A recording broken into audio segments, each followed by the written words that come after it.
Hello, everyone. I'm ZHAO Chuang. We are going to draw the tail of Spinosaurus today. The Spinosaurus tail is like what this model shows. In recent years, we have known that its tail looked like that of salamanders, which was relatively flat. Its tail had very long neural spines. If you look at its bones, you will find that its tail was like a fish skeleton. Both looked like a set of bones in the middle, with a row of neural spines at the top, and a row of haemal arches at the bottom. But when the Spinosaurus was alive, the neural spines at the top were not as thin as the sail from the base to the tip. Instead, the neural spines at the base of the tail were completely wrapped by muscles. As the tail tapered, the neural spines became more sail-like, which means the part near the base was not sail-like, and the sail-like structure only got more prominent towards the tip of the tail. So the living Spinosaurus had a tail that looked very different from the skeleton. Before drawing its tail, let's take a look at the skeletal structure. Like other dinosaurs, the caudal vertebrae of Spinosaurus consisted of several structures. One was the vertebral body, then the transverse processes on the side of the vertebral body, which projected out of the paper. The upper part was connected to the neural spines, while the lower part was connected to the haemal arches.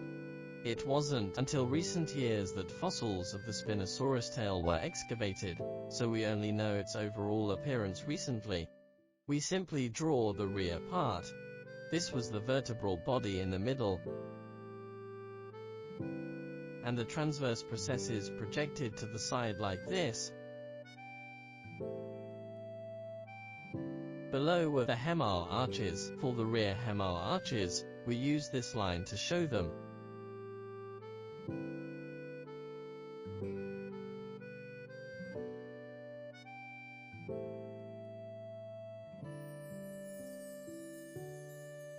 Like most dinosaurs, its haemal arches gradually shortened.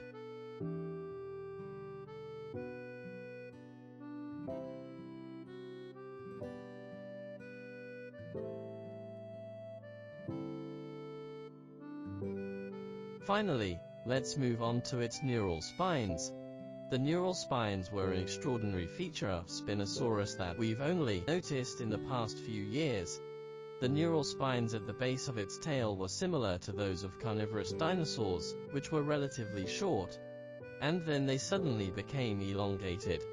And all the remaining neural spines were very long, and looked like fish bones.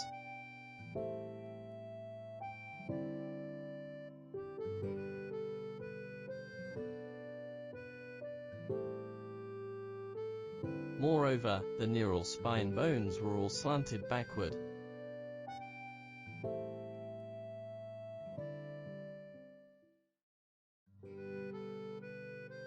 Although there's a lack of fossils of the tail tip, we currently speculate that it gradually shortened, forming a large arc like this. Based on fossils of the neural spines, we can find that the lower part of its neural spine was thicker, and the upper part was thinner. But from here, these relatively long neural spines were evenly thick. Therefore, we can determine that the relatively wide part was actually the area that connected to the lower muscles. Therefore, in the reconstruction, we must know where the muscles are located. Its muscles might extend along this line, from this part to here. On its tail, the muscles probably stretched upwards to this position. The boundary line between the upper and lower muscles was roughly where the transverse processes were.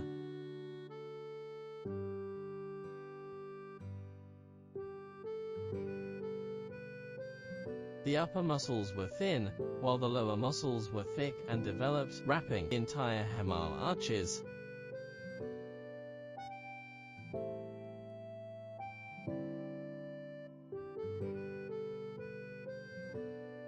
Therefore, the relatively thick part of its tail was this area composed of the upper muscles and the lower muscles. The upward extended neural spines formed a very thin caudal fin-like structure like the back sail.